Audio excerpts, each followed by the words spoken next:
Bonjour, je m'appelle Félicia, je suis la présidente de l'association EHEO l'Île-de-France Ouest qui est basée au Mureaux.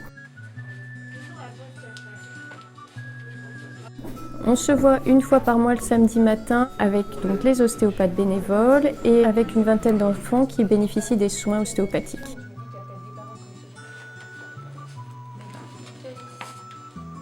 L'association a été créée en 1993 à l'initiative de quelques ostéopathes et de parents.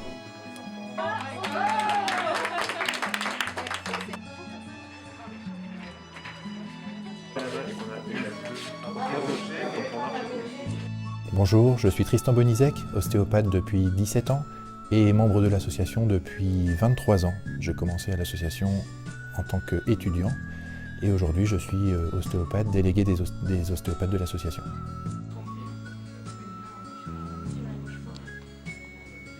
Donc l'ostéopathie, c'est une prise en charge thérapeutique, manuelle, qui vise à corriger les dysfonctions du corps afin de retrouver un équilibre global.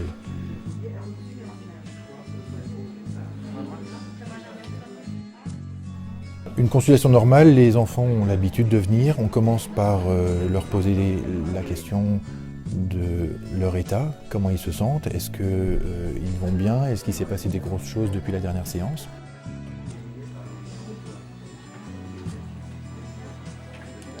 Et puis on met en place un soin en équipe avec des ostéopathes expérimentés et des étudiants qui ont toute leur place dans le soin. Et c'est toute la richesse de l'association, c'est qu'on travaille à plusieurs ostéopathes.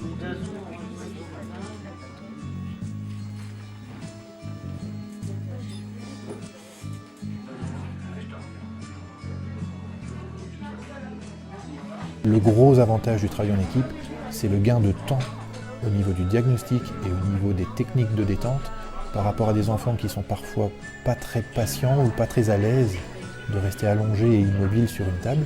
La technique consiste à amener le patient dans sa phase de plus grande détente et de lui permettre de se détendre totalement.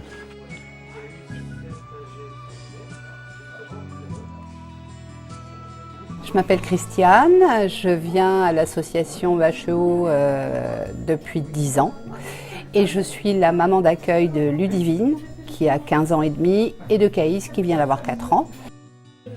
J'ai découvert l'association grâce à une collègue qui accueillait un enfant trisomique depuis de nombreuses années.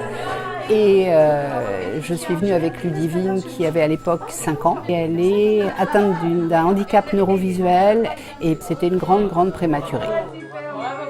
Ludivine, ça lui a apporté un bien-être considérable. Elle avait une posture très particulière, elle n'a pas de champ visuel vers le bas, donc elle se cassait la figure. Elle avait une absence de connaissance du bas de son corps. Quand on voit la façon dont elle se tient aujourd'hui, la façon dont elle a réussi à gérer l'absence de son champ visuel, sincèrement, sans le HEO, je pense qu'elle n'en serait pas où elle est.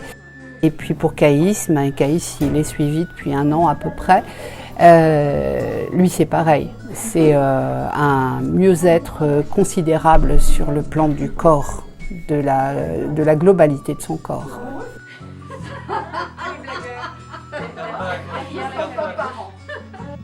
Les EHEO sont répartis sur tout le territoire français et nous cherchons des enfants, des ostéopathes pour nous rejoindre dans cette belle aventure.